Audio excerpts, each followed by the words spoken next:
वैसे आपको बता दें कि 2020 के करप्शन परसेप्शन इंडेक्स में 180 देशों की लिस्ट में भारत भ्रष्टाचार में 86वें नंबर पर है।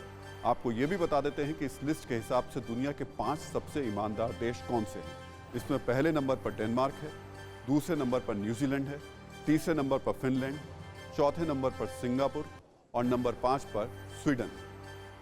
इसके अलावा सबसे बेईमान देशों में नंबर 1 पर साउथ सूडान है, नंबर 2 पर सोमालिया है, तीसरे नंबर पर सीरिया, चौथे पर यमन और 5वें नंबर पर वेनेजुएला। लेकिन आज हम आपको भ्रष्टाचार का ये पूरा आंकड़ा इसलिए दिखा रहे हैं क्योंकि भारत में 13,000 करोड़ का बैंक फ्रॉड करने वाले मेहुल चोकसी को भारत लाने की तैयारी शुरू हो गई है।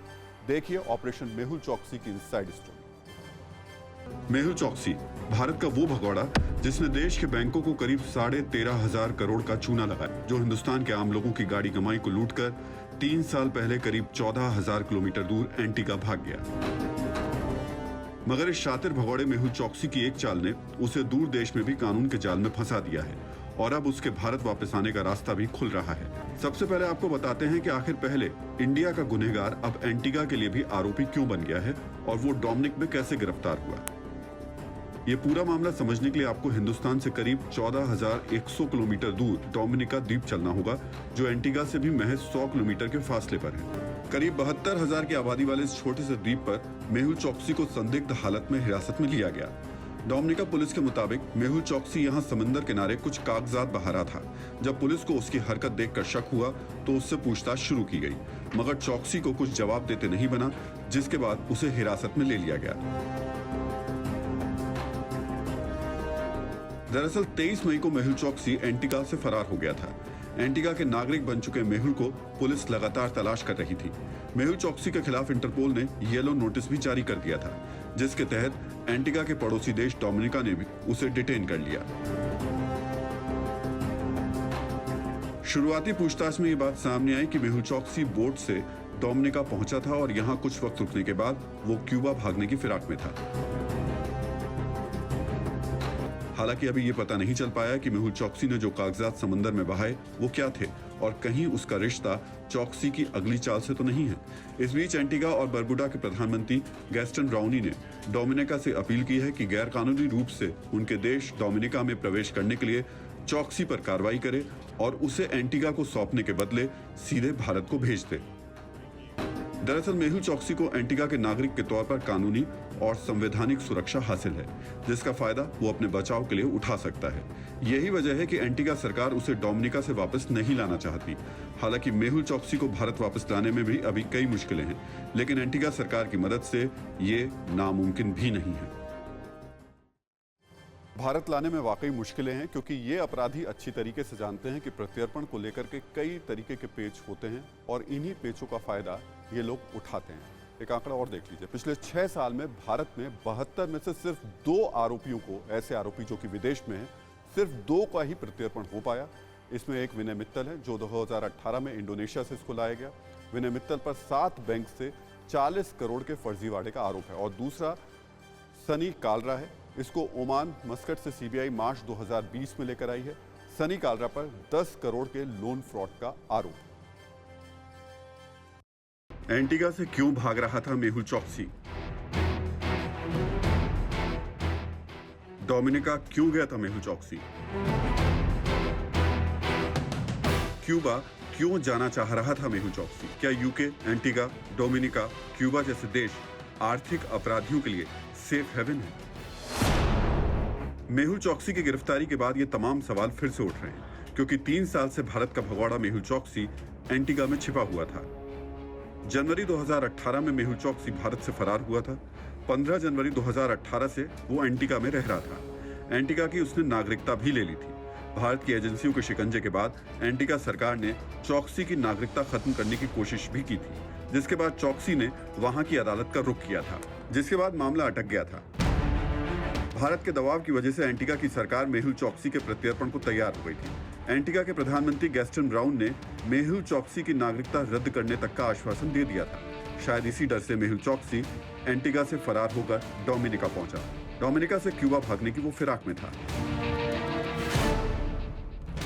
मेहुल चोक्सी के क्यूबा भागने की सबसे बड़ी वजह यह थी कि भारत और क्यूबा के बीच प्रत्यर्पण संधि नहीं है, लिहाजा मेहुल चोक्सी को भारत लाने की प्रक्रिया को कागजी कार्रवाई और बातचीत के कई और दौर से गुजरना पड़ता। ये बात अलग है कि मेहुल चोक्सी के इस प्लान पर पानी फिर गया, लेकिन सवाल अभी भी यही है कि भारत के बैंक और आम लोगों को चूना लगाकर आर्थिक अपराधी कैसे ब्रिटेन, एंटीगा, क्यूबा जैसे देशों में चले जाते हैं। जो भी कोई इकोनॉमिक ऑफेंस करता है उसके लिए स्पेशल कोर्ट में उसकी ट्रायल होगी और पीएमएलए एक्ट का जो सेक्शन 43 का सब सेक्शन 1 वो इस चीज़ से डील करता है। तो स्पेशल कोर्ट से फ़ायदा तो रहेगा कि एक तो सही समय पे न्याय मिले और जहाँ तक संभावना ये रहती है कि इकोनॉमिक ऑफेंडर्स बड़ी आसानी से किसी भी लूप होल्स या जो लैचेज होते हैं प्रोसिक्यूशन में उनको फ़ायदा लेकर उनका बस निकलने की कोशिश करते हैं, तो वो कम से कम हो।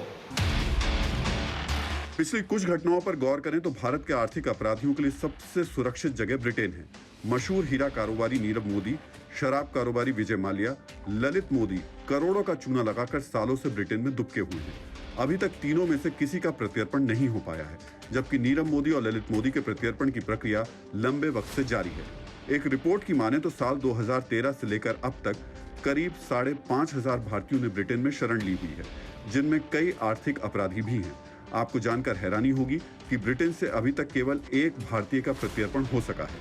समीर भाई विनू भाई पटेल को 2016 में प्रत्यर्पित किया गया था। इसके बाद से अब तक ब्रिटेन से कोई भी भगोड़ा अपराधी भारत प्रत्यर्पित नहीं हुआ है, जबकि भारत और ब्रिटेन ने साल 1992 में प्रत्यर्पण संधि पर हस्ताक्षर किए थे।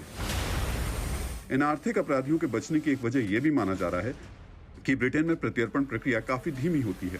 ब्रिटेन को प्रत्यर्पित किए जाने वाले व्यक्ति के मानवाधिकार का सम्मान करना होता है, जिस वजह से ब्रिटेन से किसी व्यक्ति का प्रत्यर्पण मुश्किल हो जाता है। इसके अलावा भारत और ब्रिटेन की कानूनी प्रणाली लगभग एक जैसी है।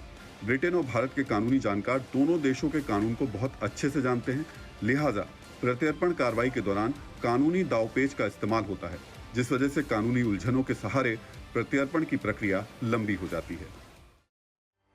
और इन्हीं सब पेचीदगियों का फायदा आर्थिक अपराध करने वाले लोग उठाते रहते हैं। अब आपको एक और ताज़ा आंकड़ा बताते हैं। एनसीआरबी की रिपोर्ट के मुताबिक 2019 में इकोनॉमिक ऑफेंस के 1,65,782 केस दर्ज हुए, जबकि 2018 में 1,56,268 केस दर्ज किए गए, यानी एक साल में आर्थिक अपराध के मामले करीब 6% बढ़ गए।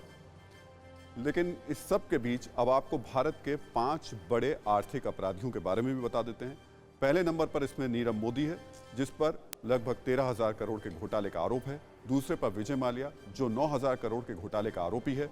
हितेश नरेंद्र भाई पटेल पर लगभग 8,000 करोड़ के घोटाले का आरोप है।